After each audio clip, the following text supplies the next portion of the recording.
अब हम धीरे धीरे अलग अलग क्रेडिट नॉर्म्स को डिटेल में समझने की कोशिश करते हैं। पहला एक है एप्लीकेंट। जैसा मैंने पहले बताया, एप्लीकेंट कौन होता है? एप्लीकेंट वो होता है जो लोन लेने का इच्छुक है और उसके लिए बैंक को अप्रोच करता है। तो साधारणतया बैंक ये देखती है कि उसकी एज 25 साल से ऊपर होनी चाहिए, 25 ईयर्स से ऊपर होनी चाहिए, और वो मेजर, ऑब्वियसली मेजर होना चाहिए। और मेजर में भी, हालांकि मेजर के लिए बैंकों में 18 साल से ऊपर की नॉर्म्स को हम 18 साल से ऊपर मेजर बोलते हैं, बट बैंकों ने लोन देने के लिए क्राइटेरिया निर्धारित किया हुआ कि उसकी उम्र 25 साल होनी चाहिए। इसके पीछे क्या लॉजिक है? लॉजिक बहुत सिंपल है। 25 साल की उम्र तक आते आते व्यक्ति की आय शुरू हो जाती है, उसकी इनकम स्टार्ट हो जाती है। 18 साल से 25 साल के बीच में शायद वो पढ़ रहा होता है, उसकी खुद की कोई इनकम नहीं होती है। अगर उसकी इनकम नहीं होगी तो ऑब्वियसली वो लोन को रीपे नहीं कर सकता, इसलिए ये माना जाता है कि उसकी एज 25 साल से ऊपर होनी चाहिए। दूसरा, वो साउंड माइंड का होना चाहिए। ऑब्वियसली व्यक्ति पागल नहीं होना चाहिए, व्यक्ति अनसाउंड माइंड का मतलब बैलेंस्ड होना चाहिए, व्यक्ति की सोच समझ क्लियर होनी चाहिए। ये कैसे होगा? ये किसी पेपर पर लिखा नहीं होगा।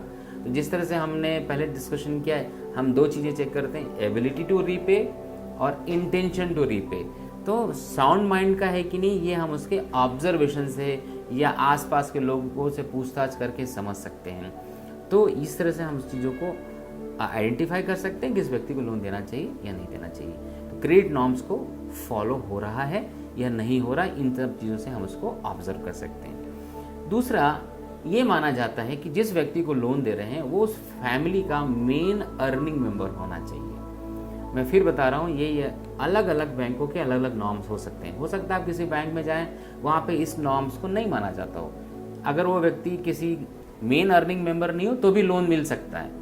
तो ये हम साधारणतया हम इस नॉर्म्स को समझने की कोशिश कर रहे हैं कि साधारणतया बैंक की क्या देखती है। तो जैसे मैंने बोला, एप्लीकेंट की एज 25 साल से ऊपर होनी चाहिए, साउंड माइंड का होना चाहिए, साथ में वो उस फैमिली का मेन अर्निंग मेंबर हो भी सकता है और नहीं भी हो सकता है। प्लस सबसे इम्पॉर्टेंट बात है कि वो उस प्रॉपर्टी का ओनर होना चाहिए। मतलब क्या हुआ? फॉर एग्जाम्पल, अगर एक प्रॉपर्टी सत्येंद्र श्रीवास्तव के नाम से है और अगर वो लोन के लिए अप्लाई कर रहा है तो सत्येंद्र श्रीवास्तव एप्लीकेंट या कोई एप्लीकेंट जरूर होना चाहिए। इस बात को हम और डिटेल में डिस्कशन करेंगे, बट वो ओनर ऑफ प्रॉपर्टी जरूर होना चाहिए। अगर वो ओनर ऑफ प्रॉपर्टी नहीं है तो उसको लोन उस व्यक्ति के नाम से नहीं दिया जा सकता। तो एप्लीकेंट से रिलेटेड 3 बातें थी, बहुत इंपॉर्टेंट हैं। इसके अलावा ये हमको और समझना है कि एप्लीकेंट कई तरह के हो सकते हैं, ये जो कस्टमर या प्रॉस्पेक्ट कई तरह के हो सकता है। सो कितने तरह के कस्टमर्स हो सकते हैं, कितने तरह के एप्लीकेंट हो सकते हैं, उनको हम 3 कैटेगरी में बांट सकते हैं। Salaried class, self employed professionals और सेल्फ एम्प्लॉयड नॉन प्रोफेशनल। मैं फिर से बोलता हूं, सैलरीड क्लास मतलब जिनकी इनकम सैलरी के थ्रू आ रही, मतलब वो कहीं ना कहीं जॉब कर रहे हैं। दूसरा, सेल्फ एम्प्लॉयड प्रोफेशनल, जो जॉब नहीं कर रहे हैं, वो प्रोफेशनल लोग हैं, सेल्फ एम्प्लॉयड, उनकी अर्निंग खुद आती है, लेकिन साथ में वो किसी न किसी तरह की प्रोफेशनल क्वालिफिकेशन है। सेकेंड क्राइटेरिया हुआ। थर्ड कैटेगरी होती है सेल्फ एम्प्लॉयड नॉन प्रोफेशनल, जो खुद से उनकी इनकम आती है बट किसी तरह की प्रोफेशनल डिग्री नहीं है। ठीक है, आगे चले। ओके, सैलरीड कस्टमर में मैंने बताया कि अगेन हमारा मेन ऑब्जेक्टिव ये होता है कि किसी के पीछे किस व्यक्ति को लोन देने में कितना रिस्क है। तो सैलरीड में भी हम 3 कैटेगरी में उनको बांट सकते हैं, low risk people, low medium risk people and high risk people. Normally इसके पीछे कोई थंब रूल नहीं है, इसके पीछे कोई लॉजिक, सिर्फ पास्ट एक्सपीरियंस से ये देखा गया है कि जो लोग गवर्नमेंट इंस्टीट्यूशन में काम करते हैं, जो लोग सेमी गवर्नमेंट इंस्टीट्यूशन में काम करते हैं या जो पब्लिक सेक्टर अंडरटेकिंग में काम करते हैं, इनको लोन देने में रिस्क कम होता है। तो ये लो रिस्क कैटेगरी में आते हैं। उसके पीछे क्या लॉजिक है? इनकी जॉब स्टेबिलिटी एक रीजन है, regular inflow of salary is another reason, इस वजह से लो रिस्क कैटेगरी में आते हैं। बट ध्यान रखिए, यहाँ पर ये कहने का मतलब नहीं है कि अगर कोई गवर्नमेंट इंस्टीट्यूशन में काम कर रहा है व्यक्ति है तो बाद में लोन को हमेशा नियम से पटाएगा। हो सकता है कि ऐसी जगह में काम करने वाला व्यक्ति भी लोन को ना पटाए, बट पुराने अनुभव के आधार पे, पास्ट ट्रैक रिकॉर्ड के आधार पे ये देखा गया है कि इस तरह के लोग लो रिस्क कैटेगरी में आते हैं। अब मीडियम रिस्क कैटेगरी में किस तरह के सैलरीड एम्प्लॉयज आते हैं, हम बात कर रहे हैं सैलरीड की। ध्यान रखिए कि जो लोग सैलरी पर्सन हैं, जो सैलरी के थ्रू जिनकी इनकम आती है, हम उनकी बात कर रहे हैं।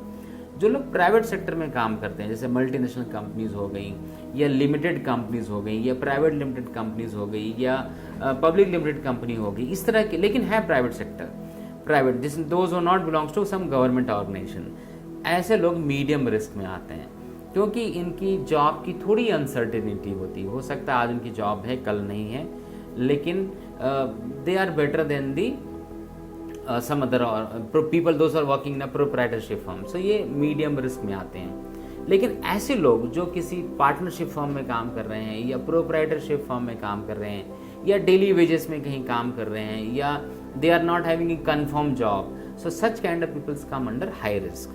तो आप इस चीज़ से बिल्कुल समझ रहे होंगे कि कहाँ से हम इसको कनेक्ट कर रहे हैं, रिस्क से कनेक्ट कर रहे हैं। किस चीज़ का रिस्क? रेगुलर इनकम का रिस्क। क्योंकि हाउसिंग लोन कोई 1 महीने, 2 महीने, 3 महीने के लिए नहीं दिया जाता। हाउसिंग लोन दिया जाता है 5 साल, 10 साल, 15 साल, 20 साल।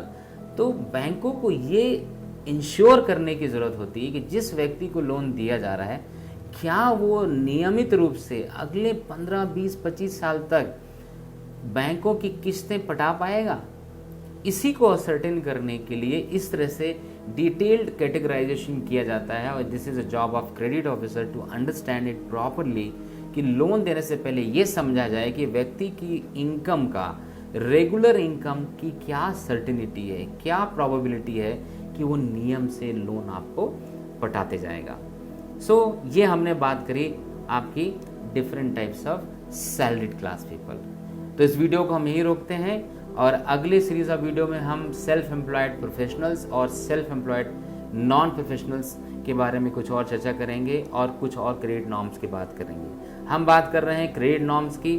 क्रेडिट नॉर्म्स क्या होता है? क्रेडिट नॉर्म्स एक तरह का कंट्रोल पैरामीटर होता है, जिसके थ्रू बैंक की इस बात को निर्धारित करती हैं कि किसे लोन दिया जाए या किसे नहीं दिया जाए। So thank you very much for watching the video, and I am sure you will enjoy the video. You will enhance your knowledge with the help of such kind of videos. And still, if you still have some doubts, you can approach to our www.nibf.in. You can take the e-learning programs. You can log into LMS. You will log in through your user IDs, and after that you can put your queries also. You can directly send your queries through email at info@nibf.in. Thank you very much.